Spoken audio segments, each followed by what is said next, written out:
You didn't tell me I was gonna have to be the dictionary. Like, I mean, you can go straight element. You ain't got to give me what you learned in class. Give me something. Give me something that the kids can understand. Yeah, so emotional intelligence, like on its most basic level, still has various categories to it, right? For sure. So emotional intelligence comes from being able to recognize emotions, so emotional recognition, label emotions, so label the emotions that people are experiencing, but also you are experiencing as well, right? And then determine, what to do with those emotions. That's really what it comes down to, like what type of emotions there are. Can you recognize them in other people? Can you label your own emotions?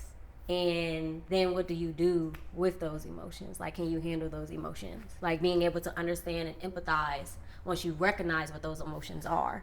That's what I would say is like the most basic understanding of emotional intelligence. You know the words. It's not magic. Yeah, y'all. Yeah. And I'm not saying this to knock nobody. I'm saying that intelligence, when you go to school, you know, intelligence is an entire spectrum, so much so, and I'm not saying I agree with this grading scale, but it's just to use it. You got A through F. Depending on the class, you might have the S or the U, the satisfactory, unsatisfactory. Y'all might have check marks. Regardless, you have a scale to rate the application of your intelligence. My nigga, emotional intelligence is no different. It is a spectrum that people can fall on at any given point. Okay? It's not something that's like a on or off switch that some people got and some people don't. Other people may not be as emotionally in tune. Other people may not have the gift to articulate their emotions with the same precision that others, you feel me? Other folks may not have the ability to pick up on how other people feel and govern themselves with that information, but it does not mean that no one is emotionally intelligent. It does not mean that every person that can sweet talk is emotionally intelligent. And I'm a kind of, I ain't gonna say shit on myself, but I'm a pull the curtain back on the Wizard of Oz. Some of the stuff I be saying has nothing to do with emotional intelligence. It makes you feel good because you see a black man you're attracted to articulate. I'm only putting that out there because I really want us to understand these concepts so that we can use them for our benefit, so that we can use them to actually grow. You watching me be what you perceive to be emotionally intelligent doesn't inherently benefit you. Gives you something to fetishize. And I mean, if that's the benefit you looking for, come on, you know, do your thing, baby. You know, get off. And do your thing, but that's not the point of it. You feel me?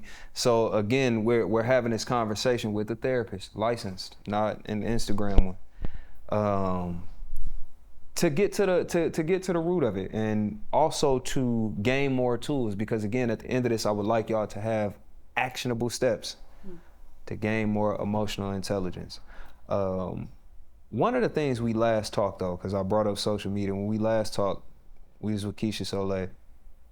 It was a point I didn't get to address, and that I think would actually be more applicable for you than maybe Keisha.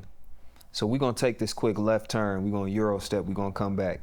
Do you find yourself, especially after the pandemic, man, you became a therapist at an interesting time. Do you find yourself having to fight against social media diagnosis? I mean, there was a period in time where all the young kids was saying that they had dissociative identity disorder because TikTok told them.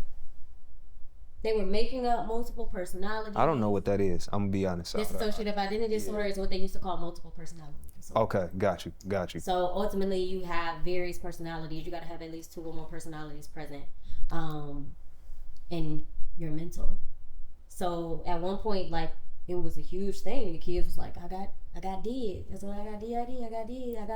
I got 14 personalities. They was giving them names. They was giving them characteristics. But it was coming out that, like, they was just utilizing their beautiful imaginations to create this stuff. That's what I was about to say. It just seemed like creative. Yeah. So yes, we had to battle that. Like we had someone at our practice who said that they did, and then it turned out that they didn't. Right? Did and didn't. I like that play. I'm sure. Yeah, but like people are going to hear things that they resonate with, and then they're gonna take it, and they're gonna be like, okay, that's me.